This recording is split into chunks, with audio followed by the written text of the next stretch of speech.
Tonight, I go underground and get well out of my depth with a trio of rugby pundits, meet a celebrity chef, Chris.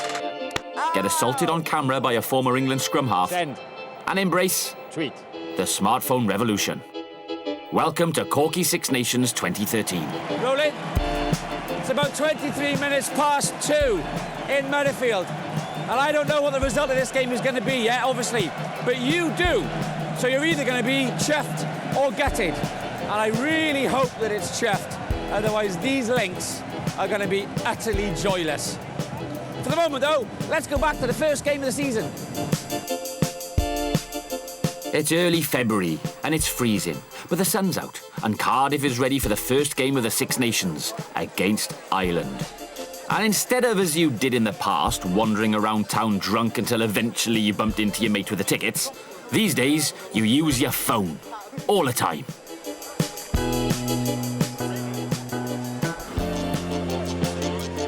Right, well, I'm here. Where's she? Ah, there we go. Oh, awkward. Hang on a minute. This is more comfortable.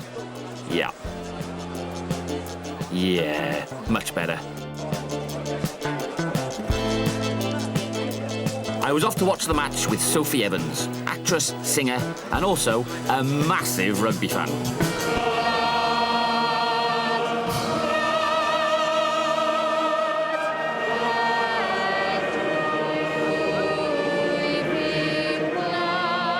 For the anthem today, you have a choice of audio on the red button. West End star Sophie Evans.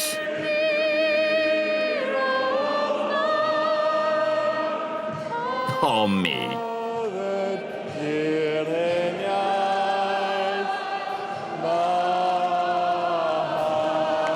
Yeah, well, it's not my key, is it? You should do something with your singing, you should. You really should. Now, Sophie has just been playing Dorothy in The Wizard of Oz at the London Palladium, so I was hoping she would be a magic charm. No, man, why are they kicking it? I hate that. Oh dear, oh dear, oh dear. Because as we all know, there's no place like playing at home. There's no place like playing at home. Although from the off, it didn't really seem to be working.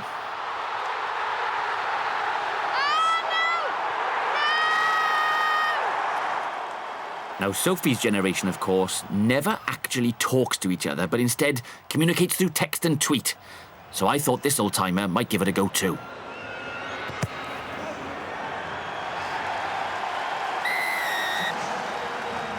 It's only the first few minutes. You keep that optimism, Sophie. Doesn't matter. Doesn't matter. Well, it does. It does matter. But it doesn't. So you're a big rugby fan then? I assumed obviously as a Valley girl you'd be a rugby fan, Yeah. but you're like a massive rugby fan? Yes, I am. I love it. If I was a boy, that's what I want Is that to do. what you'd be? And your boyfriend plays, doesn't he? He does, yeah. He plays under 20s, doesn't he? He does, and they Ah. won yesterday. Yeah, what's his name? Ellis Jenkins. Ellis Jenkins. He's very good. I won't tell him to his face though, because No, just tell him by the telly, I'll be fine. yeah.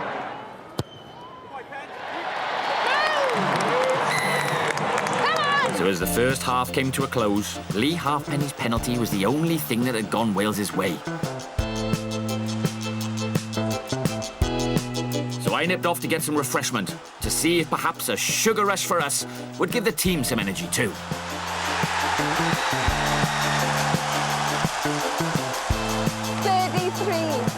In the time it's taken to buy 3 hot chocolates and 2 double-deckers, Ireland have scored again. I'd failed. Oh dear, oh dear, oh dear. I go one for you, PM. 30 points to 3. Right, come on now, boy. Come on!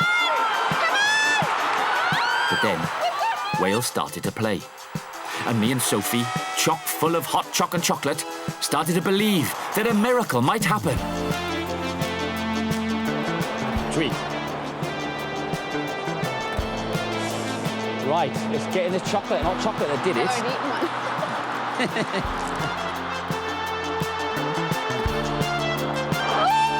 I don't know where to look at the screen over there.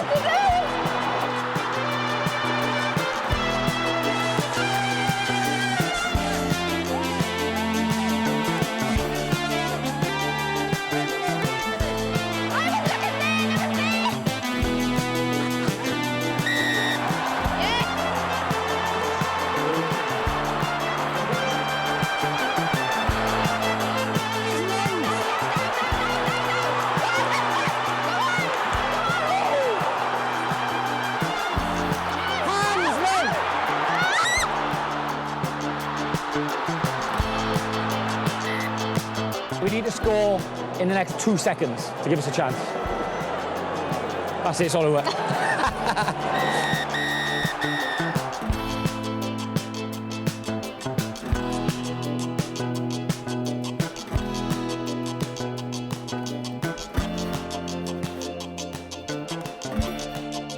Game over.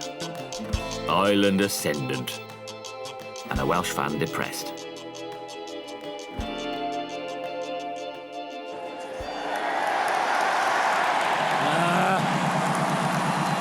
6-3. I'm still hoping we're going to be all right. After Ireland, of course, was France away. And because I was going to get the opportunity to follow one of my rugby heroes, we made sure that I got there early. Very early. In fact, early enough to see why the players always get covered in blue paint. It's not going to dry out on a cold day like this, is it? And it was cold. It was, as we say in the valleys, nobbling. So I headed under the terraces of the Stade de France to wait for my guest. And as we were there early, I had chance for a power nap. Of course, hard work making telly. So who is my guest? Is it TV presenter and former international gymnast Gabby Logan? No. Is it pioneering England World Cup winning coach, Sir Clive Woodward? No. Is it 2005 Grand Slam hero Martin Williams? No. What's this for then, Korkey? This is for Korkey Six Nations programme for going up before the England game. Is it Jonathan Jiffy Davis, the mild-mannered rugby pundit? Could be. Look at that. 3 of the greatest rugby minds of all time. And Sir Clive Woodward. Only joking. This is the Dorota. Uh-huh. This is Gabby's makeup artist. Okay. And what colour are you using? I'm trying to match, I'm trying to cover the redness. Yeah. You need a lot of makeup for this nose, I like. know, I charged them double for all the Welsh guys. When Martin and Clive come, though, Yeah. because look, I've got a 4-head, Martin and Clive have got a 5-head each. So with a list of questions from my mates and lots of clips lined up on my smartphone, we did the in-depth showbiz interview round the back of the OB truck. I started with a magic jiffy moment from a match in 1987 against France when Wales nearly won a Grand Slam. You did it in that. Yeah, there's a bit of a gamble in that. There's a bit of a gamble in that. You spotted it already, haven't you? Yeah, Look. I'm looking at him. So Look. I looked at him at previous droppers as well, and then you. This is you acting there. Yeah, Look at overcharge that. it, and you're gone. And then you almost fly hack it to the try line. Yeah, Look at that. goes there. One of the questions from one of my mates was, did you used to call flankers fatties? And did you run past Mickey Skinner and say, keep up fatty? No, I ran past him and said, ta-ra. Did you? You did? Yeah. So this one here? Yeah, I just said. At what point did you say it? Oh, it was there, I think. I knew I'd beaten him by then, so. And would he have heard you? I don't know. That's brilliant. Yeah, you do throw the gauntlet down because if he catches you, then he'll kill you. So Yeah. that's the downside. So that was the inspiration to keep running fast. Yeah. And of course that led to Adrian Adley's try, which is, his brace that meant you won the Triple Crown. 2 great tries that day. Look, here you go again. Look, at what point? Oh, there, I think it was. God, it's amazing. You look back on it now. Amazing. Because in these programmes you try and kind of find little quirky things, like we got Eddie Butler throwing his behind pass and Will Carling getting held up over the line. Yeah. Well, you're a bit squeaky clean. There isn't very much on you, simply because you're a bit too good. Did you see my elbow on Rob Andrew? That was a bad one. Oh, no. Throws to Andrew. You went to kick the ball, Yeah. and then as he kicked it, I went to charge it down like this. Yeah. And then went. Did you? Yeah, it was just. I Wow. know, it was just one of those things I was not proud to do. Not proud thing I did in my career. Do you want to apologise I did. to Rob? I'm very sorry if I accidentally caught you with my elbow in your chin. I'm sorry. Accidentally on purpose. Yeah. My mate said, just show all the brilliant tries he scored. So that's what we're going to do, essentially. Let me remind you of some of these. Warrington, Halifax. Yeah. In the mud. Here we are. I mean, look at this.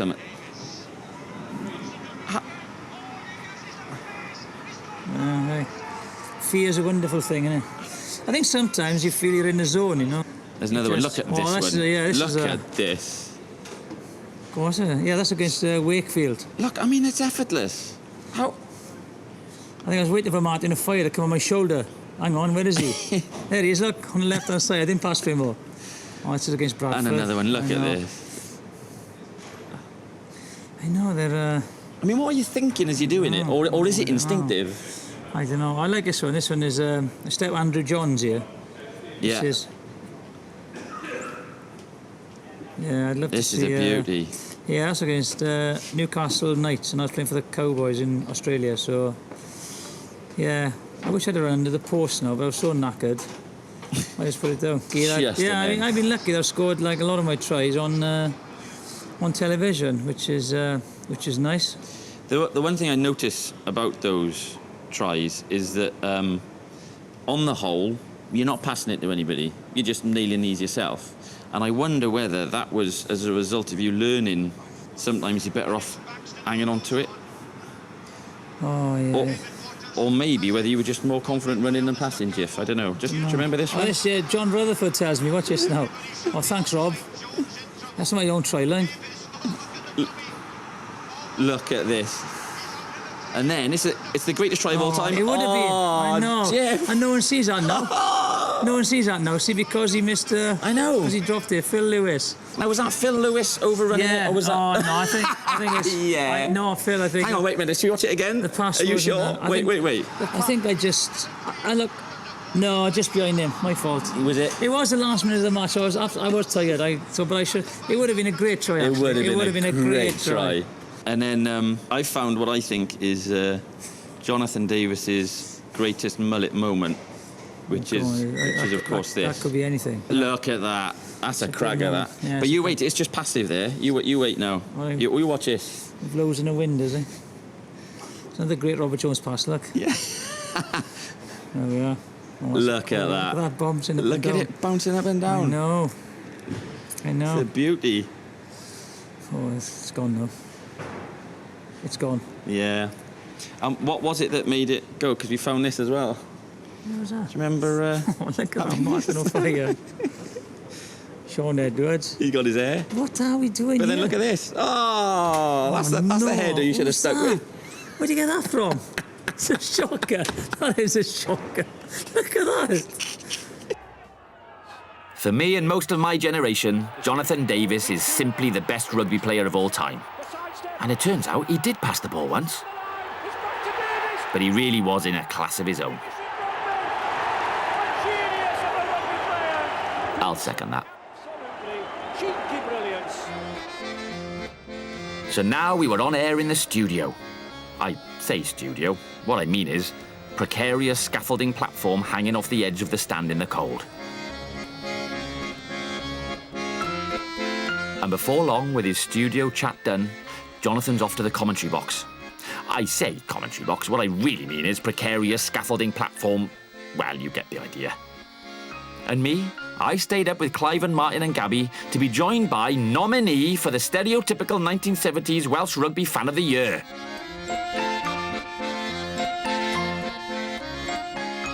There he is. He's a favourite, apparently. So on to the game. Wales needing a win. France needing a win. And if Wales won this game, it would end a run of 8 consecutive defeats. No pressure. Everyone's in position. Cameras, microphones ready. And the main commentator is Scotsman Andrew Cotter. But little knock on from Wales. We're lucky to get this shot of him sat next to Jiffy, actually, as if we filmed it at the next game in Italy, he would have left after 6 minutes. Now, if you've ever wondered why there are long stretches without Jiffy's voice on the commentary, here's one reason. Karen, the floor manager, has brought him a blanket. Oh, bless. First half, like the Ireland game, wasn't great. But the second half was going to be really exciting. Put your feet up, Gabby. You've done your bit for a while. Now, Welsh rugby fans, you need to be sat down for this bit. Because I spotted that Sir Clive Woodward was actually supporting Wales. Oh, and Wales looking stronger now. Go left. Left. No. Chase there and gather, and will he score? He does! George North! Brilliant. Jiffy all impartial. And see? Sir Clive is a Welshman. And to make the moment even Welsher, George North's dad ran on the pitch. Priceless. He thinks he scored. Great bounce for George North. You're not going to stop him. Foot. Oh, try. Oh, that is a great That is finish. a try. Keeps his left foot in play. What's the reaction of this?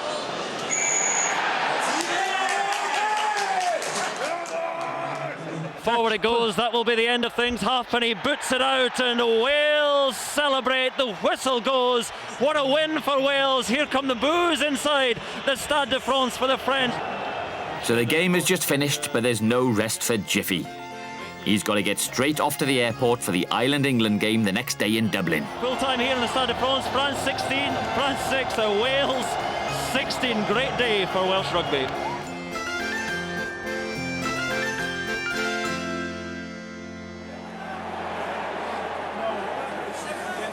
12-10, 39 minutes gone. Close enough to be commentating with Jiffy, look. So that French game was obviously a massive result. And coming up next was, in theory, the easiest game of the season.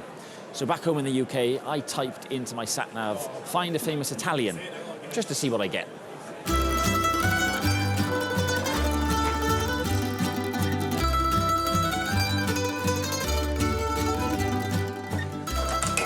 Hello, Antonio. you are Chris, I am Chris. and you're Welsh. I am Welsh. We will have fun, you know, Oh, because thank you very much. I believe that Italy will destroy Wales today. Yeah, you don't know very much about rugby. I doubt about that.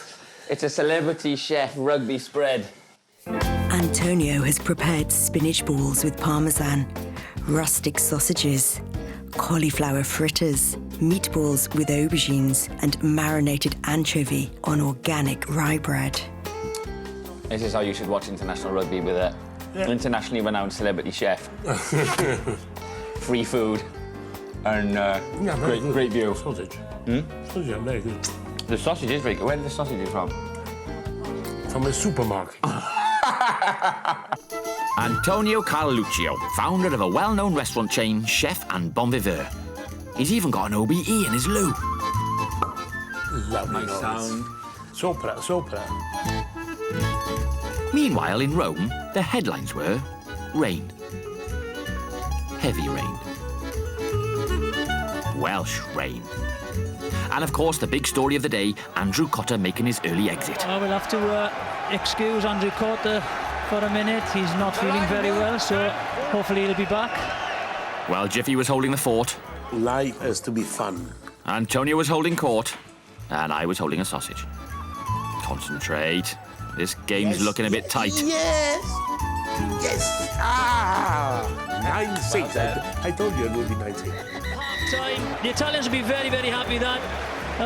Hopefully we will find a commentator in the stadium somewhere for the second half. I'm going to have a lie down now.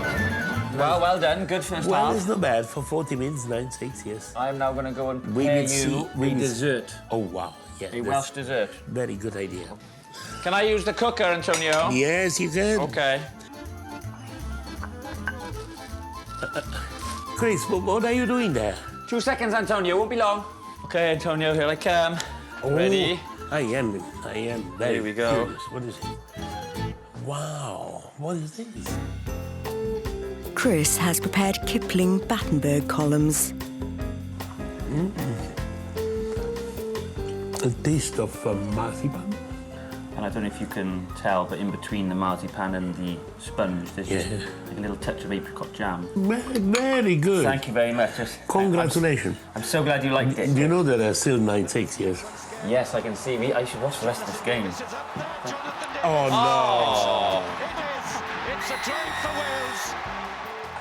14-6. Yes. It's Wales' second try. Yes. Bloody I'm sorry. hell. I'm sorry. Yeah. You're a liar because you're not sorry. I'm not sorry. No, that is true. Have another piece of Battenberg. Nah, go away. Ready? These days, technology is everywhere in rugby. Loads of decisions get referred upstairs to the video referee.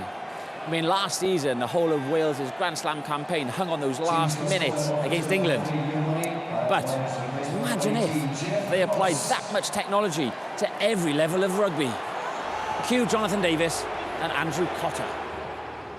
Well, here we are at Llandaff Rugby Ground. It is the under-9 Stripes against the under-9 Dark Blues. Referee Chris Corcoran there from Cardiff taking control of this game. How are you feeling today, I'm Coach? feeling fine. Look, leave it alone. Young Morgan for the Stripes, tackled strongly by Luca for the Dark Blues. I will see this one past the 6-minute mark before leaving you. Good man. Good man. They look interested. Look, they look very interested. Big crowd of confused onlookers, all with their smartphones, taking videos. A good move as well. Morgan again with Luca missing that tackle. Was that a try? Did he get it down? Was he in? I think Luca might have pushed him into touch from that angle. Let's have a little look. Gets on the outside. Oh, I think it has to go to the video ref. Have a look at that angle. I think his foot is in touch. I think that was a very good tackle by Luca. There is the unofficial video referee. New technology killing the game. But here we go. Here's the good look at it. Foot in touch. The orange boot is definitely, just watch. Boot, touch, ball down, no try. Well, still waiting for the official decision. Here we go. Korkey looking very busy. There's the TMO. Let's see what he's going to say. I think, unbelievably... I cannot believe they've given that. That's an astonishing decision. It's not been taken well by the Dark Blues. There is that's a reaction to it there. He's not taking it too well at all. TMO must be Morgan's dad. And if they were to embrace everything about the professional game, the under-9s would have media training too. So Morgan, you scored that incredible match-winning try. You must be absolutely delighted. It was a good team performance. We'll take the positives out of it and we'll take one game at a time. And here's Luca. Of course, you missed that tackle that led to that try. You must be absolutely gutted. It was a good team performance. We'll take the positives out of it and take one game at a time. Thank you very much.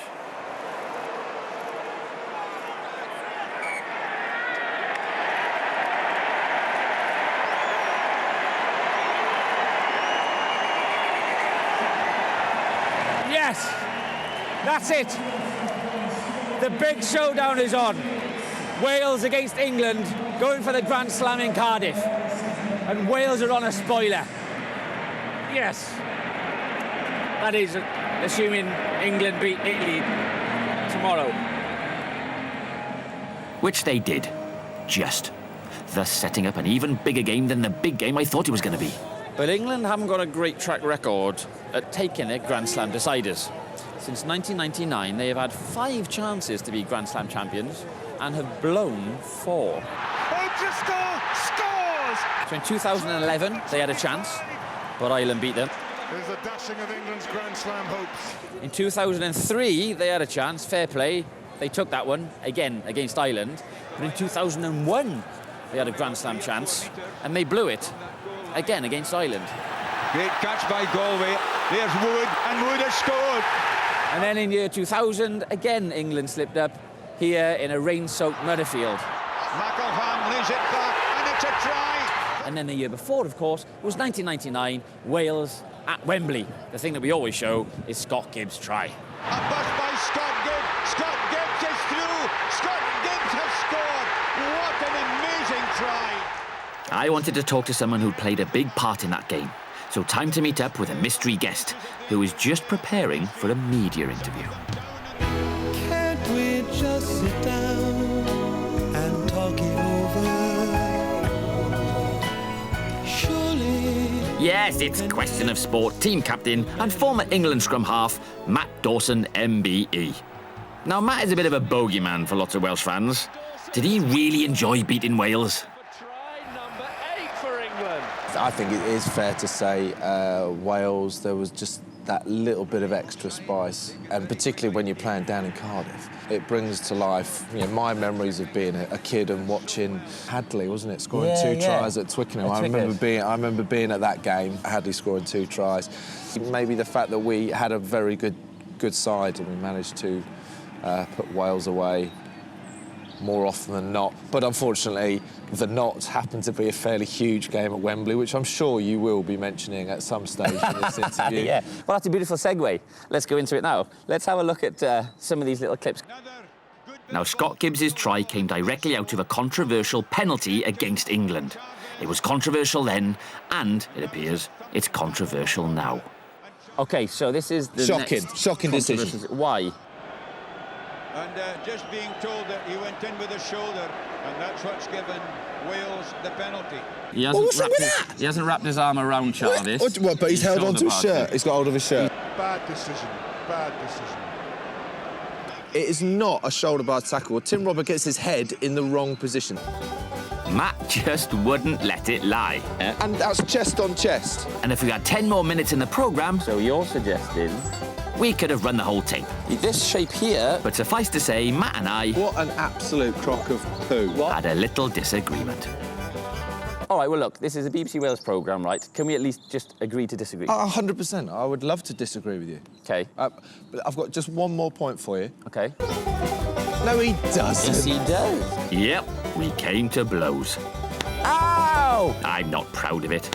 But it's Wales versus England. It's 1-all in, innit? Have that, Dawson.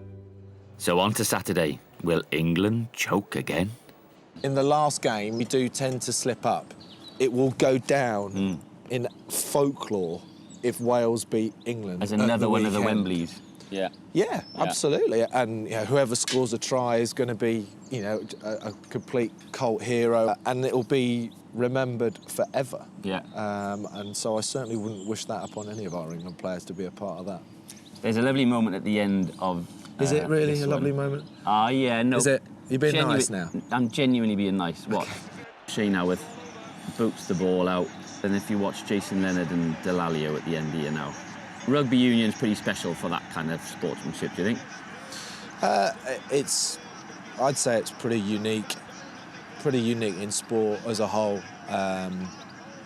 There's you there being really sporting. Yeah, you didn't put me in. Huh? Like the way you left me out of there. You just said Lawrence and Jace, and actually, in the end of the clip, I was shaking hands as well, weren't you? You're just very reluctant to give me some kind of credit. Sorry, Dorf. I wasn't deliberate. Should I do that bit again? No, I want it left. I want it left like that. It wasn't deliberate. I forgot you was in there. So will it be an England Grand Slam or a Wales Championship? It's only 8 points. Take it away, Soph. Into the streets we're coming down. We never sleep, never get tired. Through urban fields and suburban lights. Turn the crowd up now, we'll never back down. Shoot down the skyline, watch it on prime time. Turn up the love now, listen up now, turn up the love. Who's gonna save the world tonight? Who's gonna bring it back to life? We're gonna make it, you and I. Who's gonna save